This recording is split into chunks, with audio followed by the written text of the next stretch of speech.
उनसे दरख्वास्त करूंगा कि वो अपने ख्यालात पेश करें बच्चों के ताल्लुक से हमारे स्कूल के ताल्लुक से।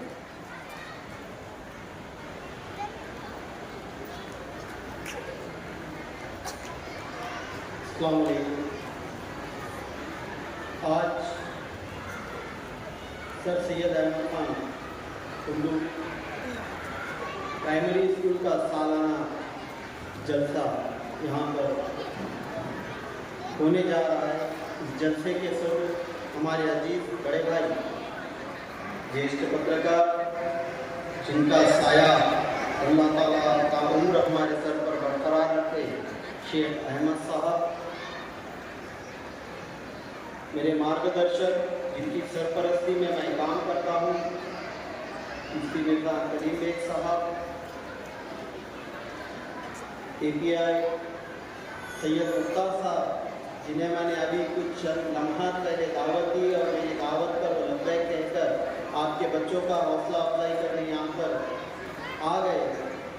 ऐसे हमारे दोस्त मुख्तार साहब, अलहाज खदीर बेग साहब, मेरे दोस्त शहदाद प्रधान, माजी नगर सेवक सोहेल अहमद सर, इसी की तरह शफीकुर रहमान सर और आदर्श शिक्षक बोर्ड के चारखाने में जिनका सत्कार हुआ, जिन्हें पुरस्कार मिला, जिला परिषद के हमारे शेख इकबाल सर और आप सभी माँ बहनें, मैं आपका ज़्यादा वक्त नहीं लूँगा। मुझे पता है आपको सुनने के अंदर कोई किसी की बात सुनना, क्योंकि आपके लफ्ते जिगर का यहाँ पर प्रोग्राम होने जा रहा है, आप सभी उसी के लिए यहाँ पर बैठे हैं अपने काम धंधे कारोबार घर छोड़कर।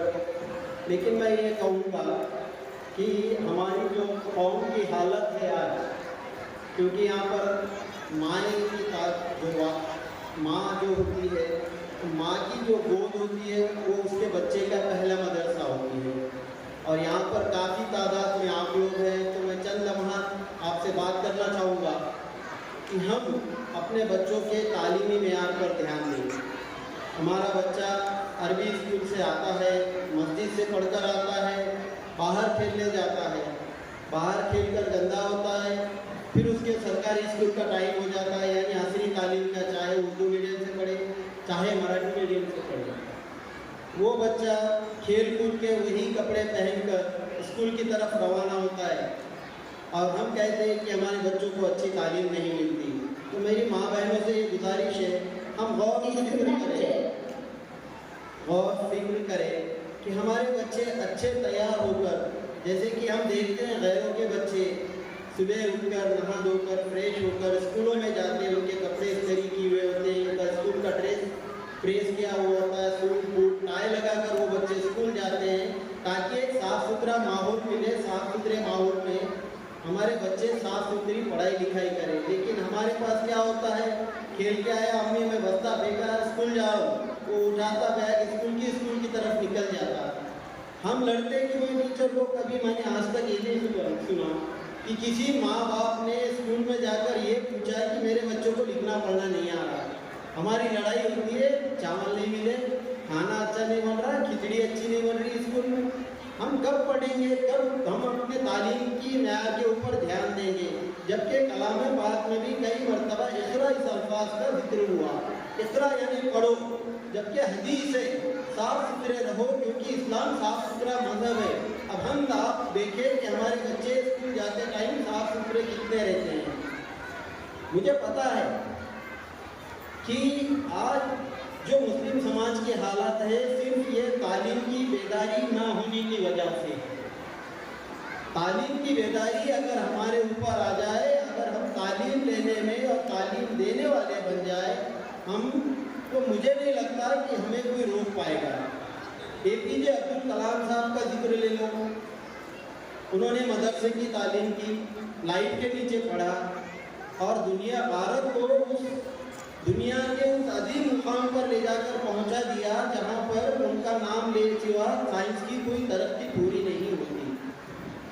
हम अपने बच्चों को ये तालीम दें कि उन्हें कम से कम उनके नाम, उनके पेरेंट्स के नाम इंग्लिश में उर्दू में लिखते पढ़ते आ सके,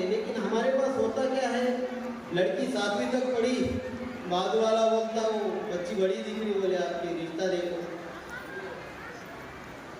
तो बच्ची का एजुकेशन 7वीं तक होता, उसके बाद उसकी पढ़ाई बंद हो जाती। क्यों? तो बोले स्कूल दूर है 10वीं तक की। बहुत सी माँ बहनें ऐसी है जो दिल पे पत्थर रखता है, 10वीं तक पढ़ाती है, 10वीं के बाद तालीम बंद कर देती है।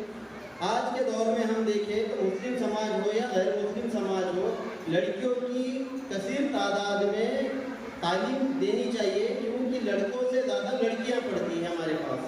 माँ बाप का नाम रोशन करने वाली लड़कियां होती है, लेकिन आजकल के माहौल को देखकर हमारे कुछ माँ बहनें बच्चियों की पढ़ाई बंद कर दे रहे हैं। अफसोस की बात है, 7वीं 10वीं ज़्यादा से ज़्यादा बहुत हो गया 12वीं, इसके आगे हमारी मुस्लिम बच्चियाँ पढ़ नहीं रही बच्चियाँ। तो बाद में क्या होता है, ये भाई बोलता नहीं, अम्मी बोले वो मैं पान पट्टी पे खड़ा हुआ था, वो हंस के बात कर रही थी, बोले सही थी, तू उसकी पढ़ाई बंद कर दो। ये पढ़ाई बंद कर देते हैं। तो माँ ये नहीं पूछती बाबा तू पान पट्टी पे क्यों खड़ा था, माँ ये नहीं पूछती उस बच्चे से तू चौक में क्यों खड़ा था जब तेरी बहन जा रही थी। ऐसी भी किसी की माँ बहनें जाती है ना, ये एक बच्ची हंस बोल नहीं सकती, खेल कूद नहीं सकती। अफसोस की बात है। और जब ये नामुराद की शादी होती है तो इसकी बीवी की डिलीवरी आती है तो बोलता लेडी डॉक्टर होना। अरे तुम बच्चों को पढ़ाएंगे नहीं तो लेडी डॉक्टर कहाँ से पैदा होगी, फिर गैर मुस्लिम डॉक्टर के पास। मतलब स्कूल तालीम का एहसास इसकी शादी होने के बाद होता है कि मेरी बीवी कोई गैर महरम जैन डॉक्टर को ना दिखाए। अरे खुद की बहन को पढ़ाने देता, खुद की बहन को पढ़ने देता तो हो सकता वो आज डॉक्टर बनती, इंजीनियर बनती, साइंसदान बनती। मैं वक्त तो शायद ज़्यादा हो रहा है, लोग मेरी तरफ देख रहे हैं। मैं इतना कहूँगा कि अपने बच्चों को उम्दा से उम्दा अच्छी से अच्छी तालीम दें, उनके साफ सफाई, उनके स्कूल ड्रेस और उनके मतलब जो स्कूल के माहौल उन्हें मिलना चाहिए, उस माहौल में उन्हें स्कूल भेजें ताकि स्कूल के असातिज़ा भी आपके बच्चों को अच्छी से अच्छी आला से आला दर्जे की तालीम दे सके। दूसरी बात, आज यहाँ पर आपके बच्चों के सालाना प्रोग्राम होने जा रहे हैं। मैं सभी पेरेंट्स से दरख्वास्त करूँगा कि अपने अपने बच्चों के, मैं बहुत जगह मेहमानी खुसूसी बोलकर जाता हूँ, उर्दू स्कूलों में मतलब भैया की आदेश का पालन करना पड़ता है, इसलिए यहाँ पे आ गया। बहुत से हमारे मराठी स्कूल में क्या होता है कि अपने बच्चे का प्रोग्राम होगा, उसका वीडियो बनाने के माँ बाप निकल जाते हैं। आप ऐसी निकलने की फिजा ना बनाएं, आखिर तक बैठे रहे, जमे रहे, अपने महल्ले के, अपने स्कूल के दूसरे बच्चों की भी हौसला अफजाई करें। मुझे यहाँ पर बुलाया गया, बात करने का मौका दिया, इसलिए मैं स्कूल के तमाम ही असातिज़ा का दिल से शुक्रिया अदा करता हूँ। और आपसे गुफ्तगू की, आपने भी सुनकर लिया, बोलने में कुछ गलती हो गई तो माफ़ी चाहता। अल्लाह हाफ़िज़।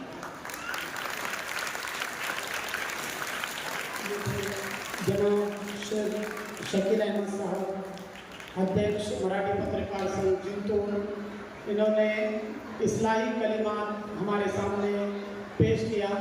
इसके बाद